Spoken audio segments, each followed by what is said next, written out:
Hey boys and girls, in today's video we're going to be going again over solving problems that deal with measurements of addition and subtraction where we have to convert.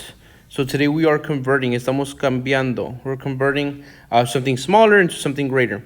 One good example that we talked about during class, guys, is how you are very good at converting in time.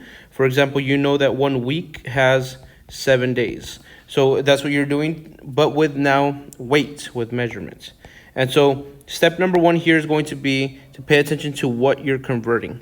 In this case, we are putting together 1 pound and ounces. And so you need to realize that we cannot add pounds and ounces because they are not the same thing. So what I'm going to do is I'm going to set it up in standard algorithm. But before I do, I want to remember the rule. The rule is the most important thing because it's going to change how we convert depending on what we are converting. In this case, we're doing pounds and ounces. So if you look in your math journal, we can find that 1 pound is equal to 16 ounces. This is going to guide me when it comes to converting. So now if I were to add 1 pound, I know that 1 pound is greater. So I'm going to set it up in standard algorithm. I have 1 pound and I'm going to add that with 18 ounces. I cannot put 18 ounces with pounds because they are not the same thing. You should not think it's 18. You cannot think it's 18 plus 1 because it's not.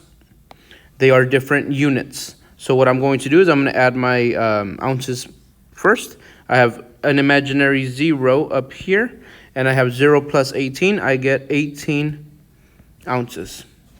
1 plus nothing, I get 1 pound. But that is not your final answer because the rule says if you have 16 ounces, you can take away and switch for a pound. And so that's what we're doing. And here I put some pictures, boys and girls, of what that would look like. We have 1 pound right here, and we have ounces, which are a lot smaller. It takes me 16 of these little ounces to make 1 pound. And right now we have how many ounces here? We have 18. So can I remove 16?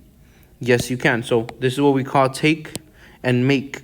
We're going to take 16 ounces. But as we take those 16 ounces, we have to also make 1 more pound. So we're going to take and we're going to make. We're switching these small units for a greater unit, which is the 1 pound. And so I'm going to take away 8 minus 6. I'm left with 2 ounces. 1 minus 1, that's 0 ounces. I don't really have to put that 0 there. And 1 plus 1, I get 2 pounds. So the correct answer for 1 pound plus 18 ounces would be 2 pounds, 2 ounces. And so this is what we're doing, guys. We're converting. So step number 1 is you need to have the rule, right? So do you have more than 16? And if you do, you can take away. This is what we did here. We take away and then we make. You take and you make. This should help you out with your homework today, boys and girls. Until next time, I'll see you. Bye.